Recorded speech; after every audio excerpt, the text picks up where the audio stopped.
couple months ago, I was in connection with A Reason for Spelling. Well, A Reason For, that's the company. And they have several things like spelling and reading, science, and handwriting. We had previously done handwriting, and so I contacted them and told them, like, I was looking for a spelling and wondered if they would want me to kind of review it for them and use this for my daughter. So, we have had lots of different spellings this year, and so I just wanted to give you a flip through. I have done a short for them, like a little video short. And then I wanted to do a flip through to show you a little bit more about A Reason for Spelling, because I feel like this is one that maybe people might have heard of, but they don't really know a whole lot about. So you do need a student work text, and then you also need the guidebook. The guidebook is definitely pretty thick, like hundreds of pages, and there is a guidebook for every level, pretty much. So there's 360 pages in here, so it is very big, but then the workbook is not so big. So this is level C, and that's about a 3rd grade level. So my daughter has started using this, so I am going to flip through some different areas where she has not done to kind of give you a better idea. Pretty much you are going through spelling words in here. I'm going to flip to a new chapter here. So lesson 15, you will have a pre-test with your child, and I will go through the teacher's guide because this all makes sense a little bit more once you go through the teacher's guide.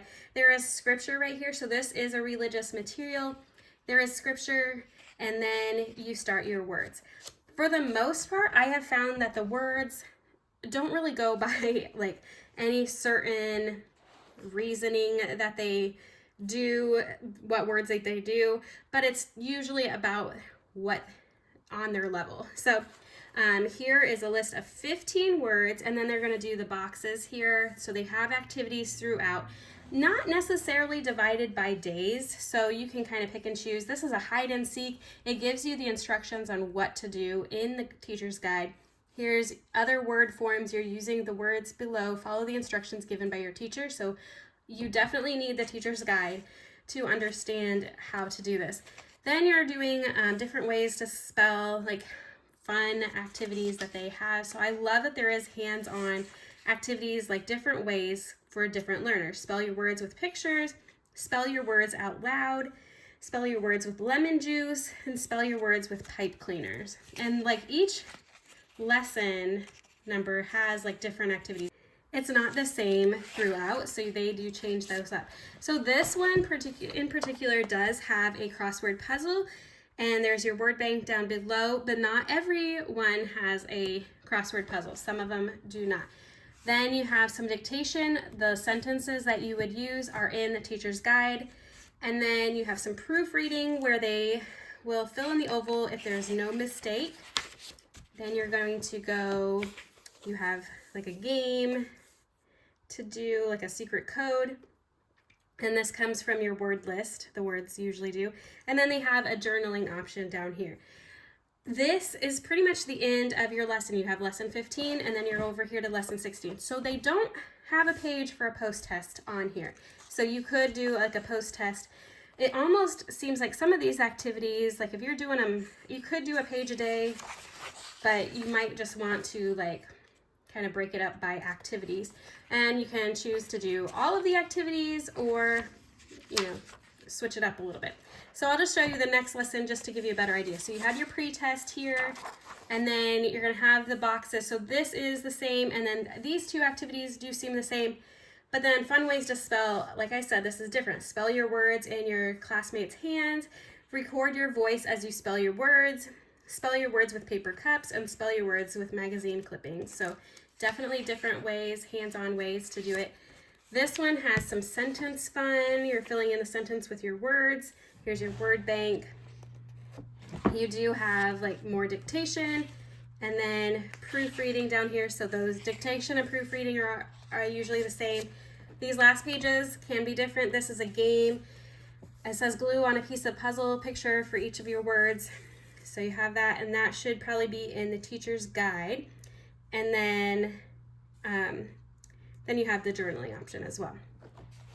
So now I'm just gonna show you a little bit, like, so that's pretty much, like, some of those activities are throughout, and then some change up. So like that puzzle thing is in there a few times. So that is the student text. At least I do appreciate that like not everything is always the same every week. So here is your teacher's guide. It's going to pretty much walk you through this.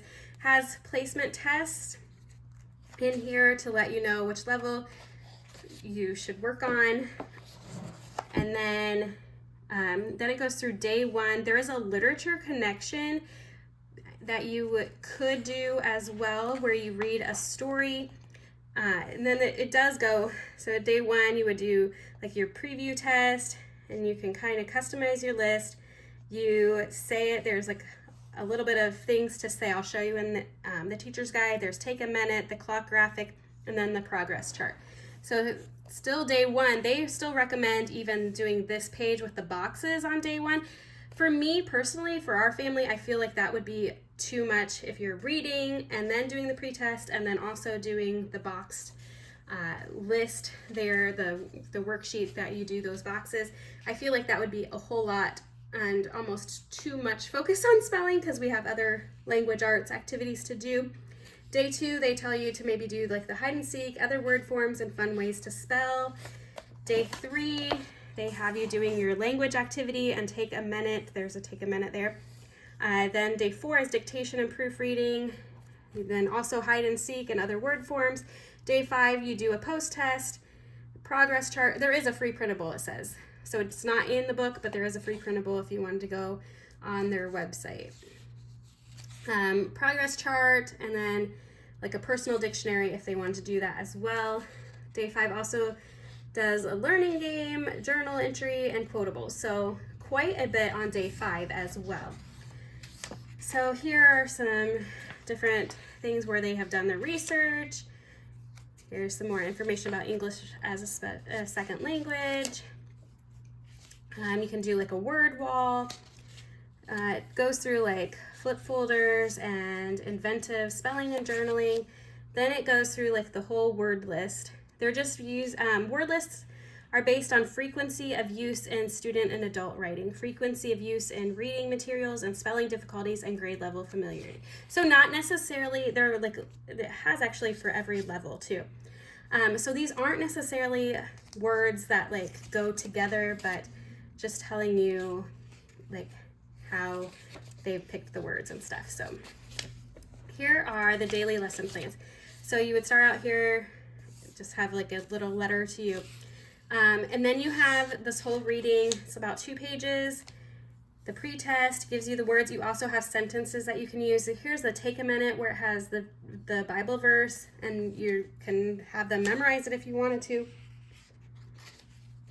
And then you have the word shapes here. It says be prepared for fun. So it has some where it tells you to get things ready for your fun day tomorrow, to have them do their fun activities. Here is day 2. So it is broken up in here, day 1, day 2 and stuff.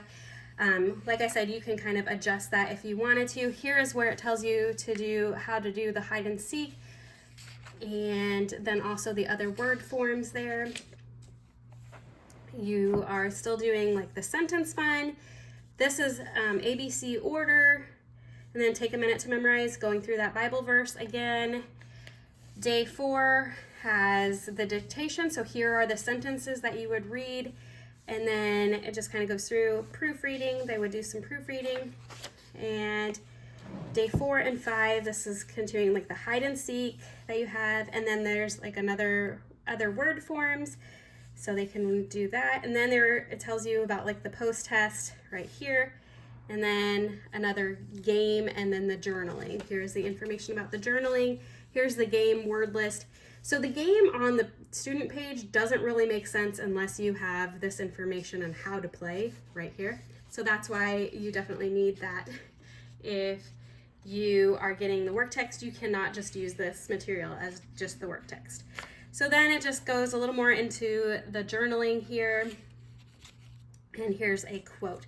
So then you're just going through that again with the different information. So I'm just going to go through, flip through here a little bit. So you're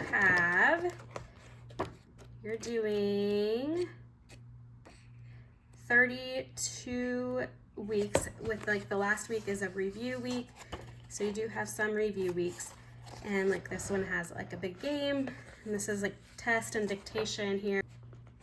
So then you have this Appendix A. This says please photocopy. So this is telling you like you can make copies of these. These are extra, like other word form, extra practice and things. And if you wanted them to like practice their other word forms, some like here's hidden words, and they have pretty much a page for each lesson in here. So an extra page if you wanted. This is Appendix B, and you have more pages you can photocopy. Here is like a spelling chart progress if you wanted to use that. You have a rubric for scoring here. You have my dictionary and my journal pages. Here are the pages that you would need for those puzzles. It doesn't actually tell you which one goes where, but you could probably figure out that you've done this one and then go on to the next one. So there's several of those in there, and then that's the end. So that is your big, thick teacher guidebook that you would need for a reason for spelling. So I hope that this was helpful. Let me know if you have any questions that I can help answer for that.